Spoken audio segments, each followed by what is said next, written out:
ఇటువంటి పరిస్థితుల్లో అసలు ఇరాన్కి ఇంత కష్టకాలం ఎందుకు వచ్చింది, ఇరాన్లో ఇన్ని ఆర్థిక నష్టాలు ఎందుకు జరుగుతున్నాయి దాని మీద చర్చ బాగా జరుగుతుందన్నమాట. ముఖ్యంగా మనం చూస్తే ఇరాన్ ఎకానమీ అనేది బేసికల్ గా oil exporting economy.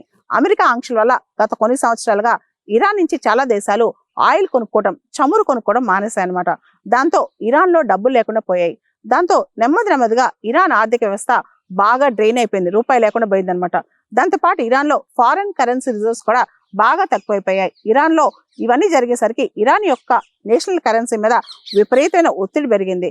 And Iran యొక్క నేషనల్ కరెన్సీ యొక్క వాల్యూ కూడా బాగా తగ్గిపోయింది అనమాట. డాలర్ తో కంపేర్ చేస్తే 1.4 మిలియన్ రియాల్స్ ఈక్వల్ టు $1 అనమాట.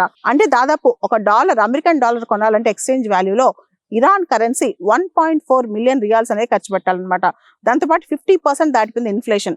బేసిక్ నీడ్స్ కూడా, ప్రజల యొక్క ఆకలి దారిద్ర్యం తీర్చే పరిస్థితిలో కూడా ఇరాన్ ప్రభుత్వం లేదంట. ముఖ్యంగా అక్కడ జిందగీ Azadi, women life and freedom మీద అక్కడ ప్రజలు పోరాడుతున్నారు. ముఖ్యంగా ఇరాన్ లో మహిళలు కూడా బయటకు వచ్చి ప్రొటెస్టులు చేస్తున్నారు. వాళ్ళపైన ఈ ఏదైతే రిజిడ్ ఇస్లామిక్ లా ఉందో వాళ్ళపైన రుద్దకూడదని చెప్పి మహిళల యొక్క ఆలోచన అనమాట. దాంతో వాళ్ళు కూడా బయటకు వస్తున్నారు.